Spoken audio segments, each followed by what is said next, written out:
跟住俾人拉咁樣要準備，跟住就醒咗，哇！仲好驚。發惡啊，我比較少啲咯。同埋就算真係嘅話，我都唔會係嗰種，即係我都唔係嗰種破口大罵或者發脾氣嗰種發惡。即係我純粹係會俾你知道我對呢一樣嘢不滿。以前細個打波會咁咪攞波嚟發泄咯。咁以前細個會有呢啲咁樣激動嘅，而家唔會啦。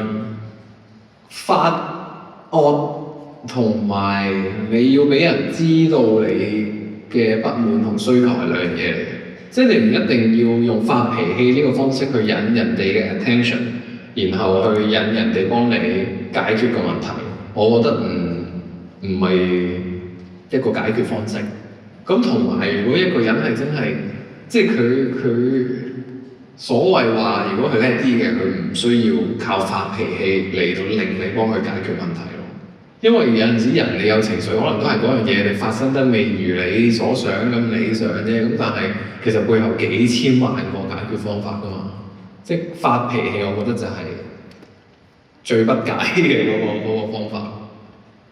我自己就覺得惡係冇用嘅，咁但係都依然會有好多人覺得係有用，就即係證明佢有佢嘅價值咯。可能即係好多人大家都會嗰啲叫做輸人唔輸陣，我攞咗個勢先，咁可能就會覺得有用。咁但係我覺得都係講道理嘅啫，同埋都係有陣時呢個世界有好多嘢有灰色地帶嘅，咁但係有啲大是大非，有好多對與錯其實好係事實嚟㗎嘛。咁嗰啲其實你唔代表你細聲啲就代表你錯，你大聲啲代表你啱，梗係 OK 啦。我以前做戲都會有啲場口係即係要好惡或者係鬧交嗰種，咁你演戲當然 OK 啦。所以我唔係好明點解啲人可以成日發脾氣，好攰啊其實。即係你做嗰場戲係好攰，你要發脾氣你係要用好多嘅，你要死好多細胞。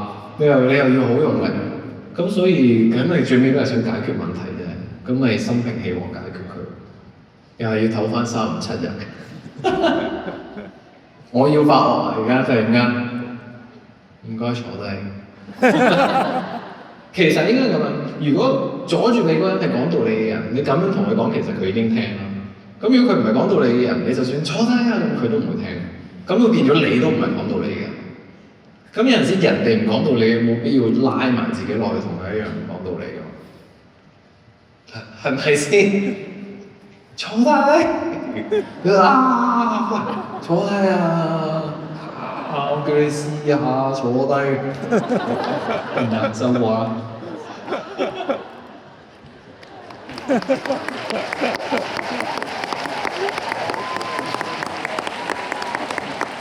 哇！呢場場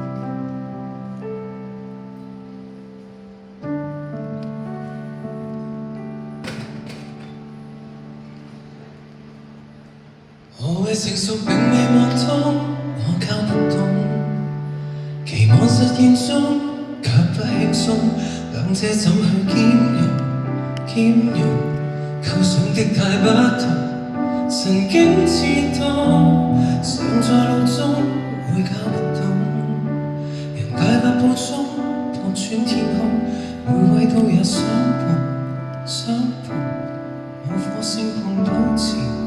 試過數百次失蹤，過去要快樂就直接敲敲我的心，能夠聽到潔淨聲音，在挫敗中總有不甘，累了便哭，夜未算暗。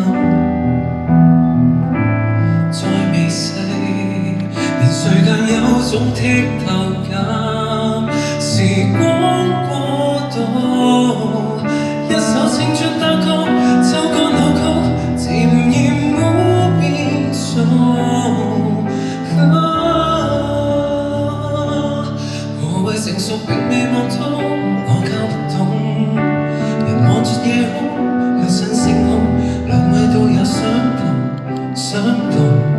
要怎麼去保重？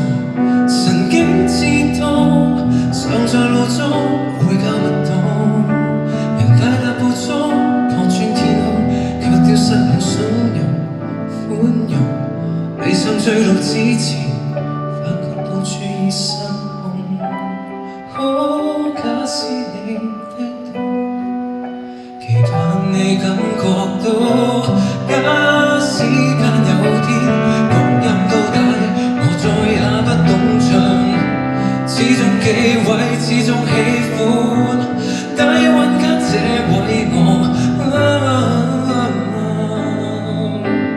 不捨丟低我，何苦貪問？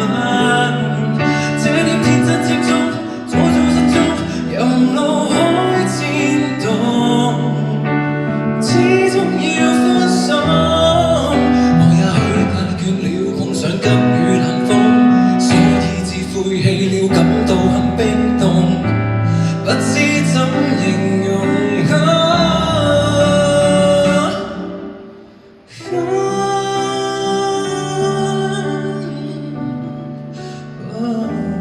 眼中一切灰蒙，要怎麼去保重？才力不再痛，想在路中更搞不懂。人看着夜空，渴想星空，每位都也相同，相同。我火星碰面前，試過數百次失重。